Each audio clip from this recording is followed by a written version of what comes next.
Before I start, any clip I play, I don't own the rights to this content. It's for educational purposes only.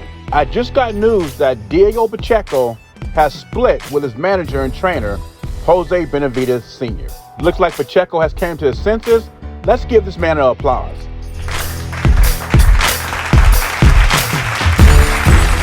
Now, Jose Benavidez Sr. was on FightHub.com or FightHype.com, and he confirmed it, that he's no longer his manager or trainer of Diego Pacheco.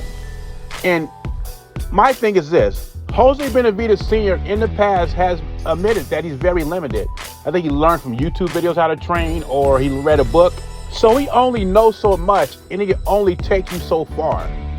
And I think Pacheco has a lot of potential, but he has to move on to somebody that can bring out the potential. And Jose Benavidez Sr. is not that guy. Now we heard Robert Garcia's name thrown around, Bomac, and both those guys are great. But one guy that I think is underrated is Manny Robles. I think Manny Robles will be good for Diego Pacheco, but we will see what happens. You can't go wrong with Robert Garcia. Now, if you want a couple of laughs, and I said this before, you gotta read Boxing News 24. That publication is hilarious. They don't like Terence Crawford, they don't like Canelo, and these stories they come up with, they should write fiction novels. Hearn predicted Crawford will exit the WBA before it happened. Did Boots scare him off? They don't like facts, they just make up their own stuff. We all know, at the time that Terence Crawford was at 154, Boots was telling everybody he's gonna stay at 147. After Crawford moved to 168 to fight Canelo, that's when Boots decided to move to 154. So who scared who off? We all know the story between Crawford and Boots, but the haters decide to get Alzheimer's. They pretend they don't remember the story about Boots Ennis and his father turning down a fight with Terence Crawford under Black Prime. Also, Boots Ennis moved himself out the WBO and went to the WBA to challenge Errol Spence, which he could have, if he really wanted to fight, if his management really wanted to fight, could have petitioned the WBO to become Crawford's mandatory. And he didn't do that. There's two reasons why Crawford left 154.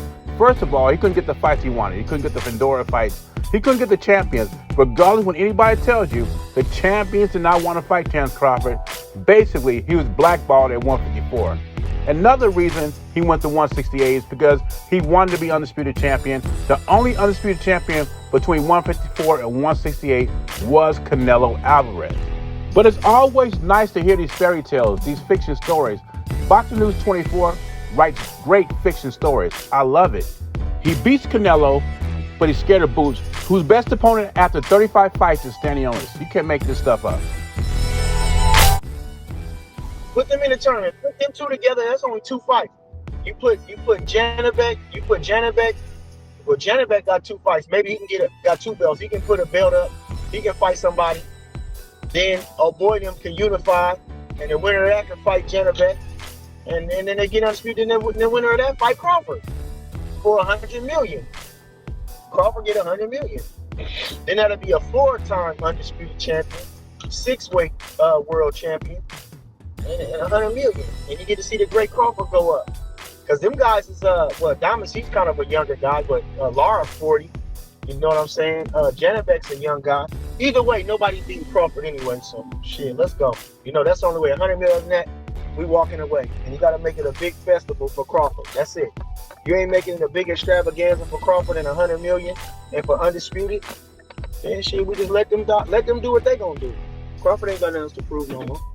Turkey Al-Sheikh and Terence Crawford have a special announcement in a couple of months. Bomac, who is Bud's lead trainer, says Bud has 2 or 3 more fights and he's gonna call it a career. Now, Bernie the Boxer says if you want to see Crawford fight again, basically, it's gonna be $100 million. Now, I don't know the financials of these fights. I usually leave that to the pocket watchers and the fanagers on YouTube. They know what everybody's making. You know what I'm saying? I don't know what anybody's making. I mean, even Bernie Boxer knows it better than I do.